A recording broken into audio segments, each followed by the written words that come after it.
est descendant tiré d'une vénérable maîtresse de la pharmacopée traditionnelle.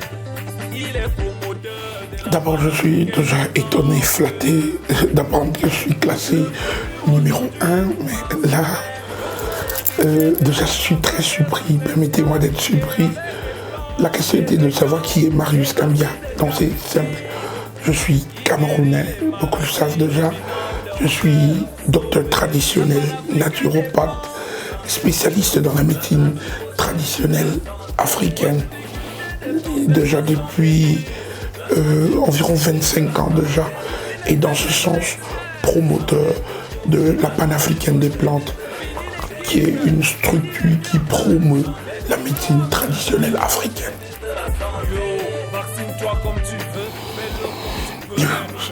Disons tout simplement que je suis né dans un univers familial très propice, où j'ai été formé tout d'abord par ma grand-mère, ensuite par ma mère. C'est au terme, je disais, de cette longue formation que j'ai mis sur le marché mon tout premier produit, Amakatatouma, Amakatatoumi, Tum Tum Tum, que j'ai par la suite concédé aux Chinois. Ensuite, Miraculous, un formidable produit, puissant antibiotique, à très large spectre. Il soigne les MST, les difficultés de conception. Je dois toute la renommée dont je jouis aujourd'hui à ce produit.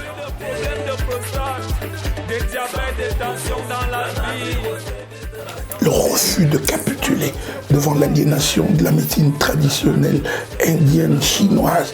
On ne peut pas rester là, n'est rien dire, comme si on n'avait rien à dire. La médecine traditionnelle africaine, en particulier camerounaise, devrait sortir de l'anonymat.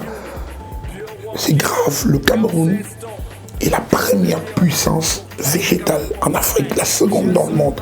En biodiversité, seul le Brésil est supérieur à nous dans le monde. Mais au-delà de ça, quand on parle de plantes médicinales, de maladies, de médecine traditionnelle, c'est des plantes qu'on parle. Et quand on parle de ces trucs, le Cameroun ne figure pas dans le top 5, dans le top 10. Je suis jaloux. Il faut faire quelque chose. La PAPLA comprend un atelier de recherche, un atelier de production, un personnel dévoué à la tâche pour laquelle elle a vu le jour. L'objectif a été, premièrement, de recenser, d'étudier, d'archiver les plantes médicinales qui ont démontré leur efficacité à l'époque de nos ancêtres et les remettre au grand jour et à la portée de tous. Vous pouvez vérifier sur le terrain, nous sommes à pied d'œuvre. Nous avons 12 hectares exclusifs, c'est une grande première, 12 hectares exclusivement consacrés aux plantes médicinales. Le plus important, c'est pas 12 hectares, c'est rien. C'est la qualité, c'est ce qui est fait à l'intérieur. Nous apportons une agriculture ancienne, c'est-à-dire c'est des plantes sauvages, c'est des abeilles qui font le travail, ils butinent, pollinisent, ça grandit dans des conditions, il faut que ce soit sauvage, sans influence de l'homme. 12 hectares de cette pure merveille, rien que pour soigner ceux qui refusent d'accepter aujourd'hui que la médecine traditionnelle africaine est impérissable. Je voudrais attirer votre attention sur un détail. Nous avons travaillé en Ouganda, en Afrique du Sud, au Gabon. Nous avons au Cameroun, on a travaillé avec toutes les peuplades. Le travail était minutieux. On a travaillé avec les Peuls, les Bantous, les Pygmées. On a recensé, on a fait retourner tout ce qui était possible. Je pense que hier soir, vous avez vu la maquette du livre qui est préparé, qui sera bientôt publié à ce sujet. Je pense qu'on n'a pas à se faire, on a bien de l'avance là-dessus.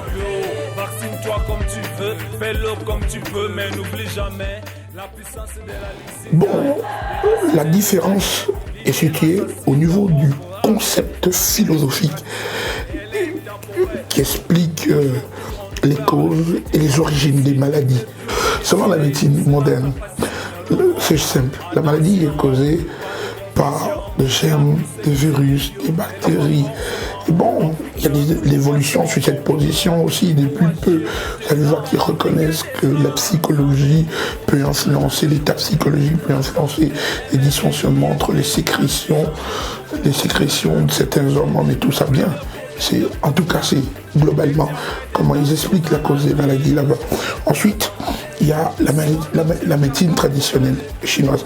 Pour la médecine traditionnelle chinoise, la maladie est causée par le déséquilibre dans les énergies qui font notre corps et la vie. Pour la médecine traditionnelle indienne, il y a non seulement ce problème de déséquilibre dont ils sont bien au courant, mais il y a aussi ce qu'ils mettent en avant, c'est la colère des divinités. Pourtant, chez nous, dans la médecine traditionnelle africaine, il y a ce truc-là, c'est propre à nous. Ça dit qu'on a conscience, on a toujours su, et c'est toujours comme ça, derrière chaque maladie se cache une entité, un esprit mauvais. Ça a toujours été comme ça. Donc c'est pourquoi c'est très conditionné dans la médecine traditionnelle africaine. Il est impossible de soigner le corps sans soigner l'esprit. Donc c'est comme ça. A, B, C, pour les minants chercheurs, tous comme bien. Si je voulais citer les avantages, je vous dirais qu'aujourd'hui, dans le 21e siècle, quand je regarde, c'est propre à moi, ça peut être vu autrement par les autres, mais je voudrais vous dire ce que mes propres recherches m'apportent. Vous allez voir que l'avantage, c'est indéniable. Sur le plan diagnostic, la médecine moderne est très évoluée sur l'efficacité de la chirurgie. Vous savez, on peut ouvrir quelqu'un et intervenir tout de suite à main nue. On peut ouvrir et intervenir tout de suite à main nue dans le corps de quelqu'un. Et puis, il y a la prise en charge, l'urgence. Ça, c'est une médecine d'urgence. On peut immédiatement vous mettre dans les artères ce dont on a besoin sans passer par le foie et le rein. Tout de suite, c'est dans le sang où on en a besoin.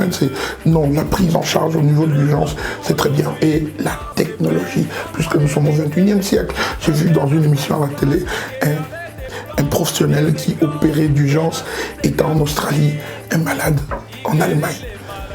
Je pense que c'est l'avantage qu'ils ont sur la médecine naturelle là-bas, et je pense on ne peut pas nier ça. Et en ce qui concerne la médecine traditionnelle africaine, la médecine naturelle africaine, j'aime quand ça ressort comme ça.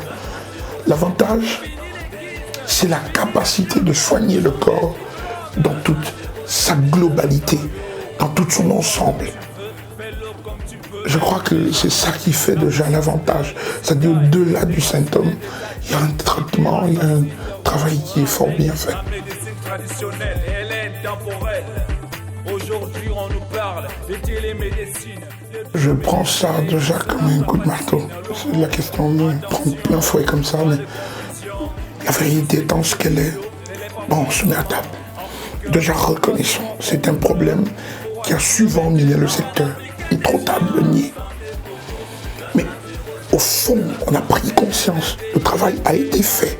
On s'est mobilisé en association. On en compte au Cameroun plus d'une centaine à cause de ce problème. Au sein, on a multiplié les séminaires, on a multiplié les ateliers de travail, on a formé, on a repris le travail à zéro, même qu'on a demandé l'aide de notre ministère de tutelle et qui s'est engagé.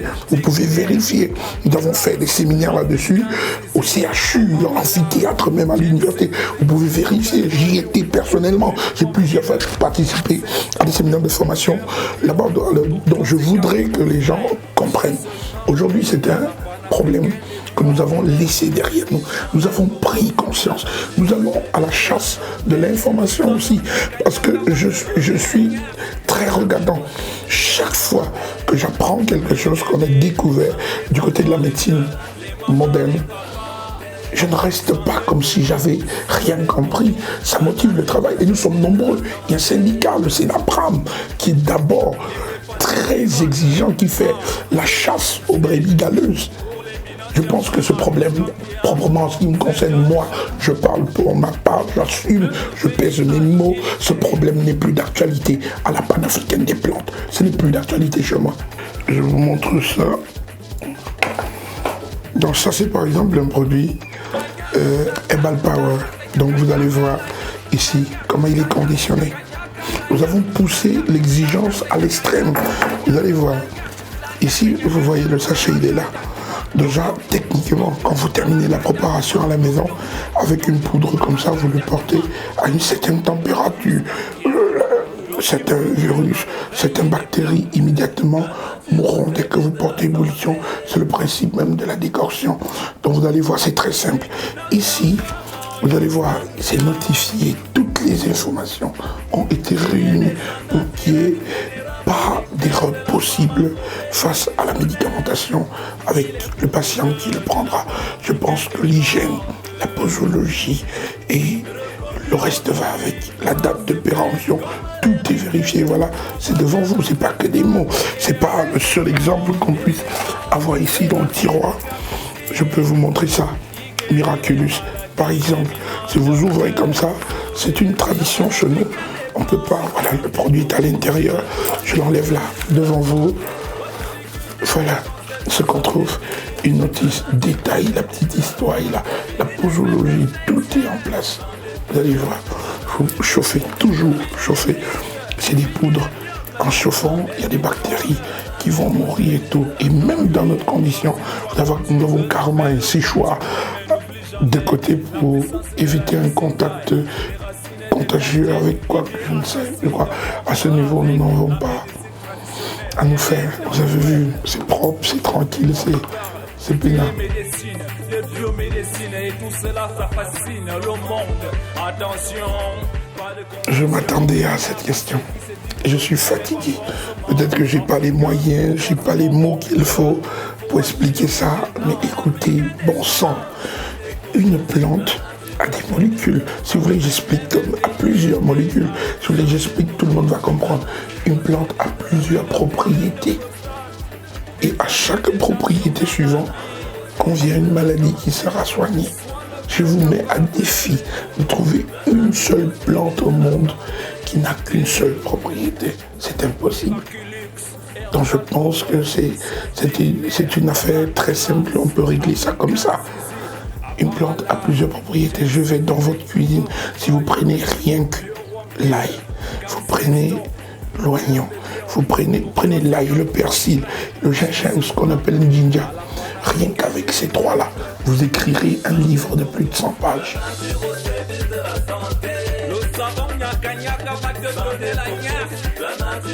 Je voudrais expliquer quelque chose aux uns aux autres. Je voudrais que vos téléspectateurs, que vos internautes comprennent bien de quoi il est question ici. Dans la médecine traditionnelle chinoise, j'ai répondu en amont avec une question là qui est arrivée. Dans la médecine traditionnelle africaine, négro-africaine, il faut bien comprendre, on ne peut pas soigner le corps sans soigner l'esprit qui va avec. C'est ce qui fait toute la différence. Alors, quand un docteur traditionnel se retrouve à parler spirituel, notez que les anthropologues sont formels. À l'époque, les petites peuplades, les petites communautés étaient formées au centre. Un docteur traditionnel qui jouait le rôle du prêtre spirituel. Il en a toujours été ainsi. C'est le docteur traditionnel qui était le prêtre spirituel. Il faisait le travail de mettre en accord l'esprit des ancêtres et l'esprit de ceux qui vivaient encore. Ça a toujours été son travail. Et quand vous prenez une plante, venons à la plante, quand vous prenez une plante, la plante a un aspect double. Il y a ce que vous voyez, c'est le côté physique. Il y a notre côté que vous ne voyez pas. Il y a le côté matériel et le côté immatériel. C'est où tout se passe. C'est le praticien, en fonction de la maladie en face de lui, qui saura lequel côté activer pour travailler, en fonction de la maladie dont souffre le patient. S'il y a des origines plus que mystiques autour de notre maladie, il fera ce qu'il fera, ce qu'il faudra avec la plante. C'est aussi simple que ça. Vaccine-toi comme tu veux, fais-le comme tu peux, mais n'oublie jamais la puissance. Quand on parle de religion traditionnelle, tous ceux qui se souviennent, rappelez-vous que dans les communautés africaines, c'est le docteur traditionnel qui était très souvent à la place du prêtre traditionnel. La maladie africaine est très spirituelle. On ne peut pas être un docteur traditionnel sans être un spirituel puissant. C'est impossible. Sinon, on se trompait de couloir.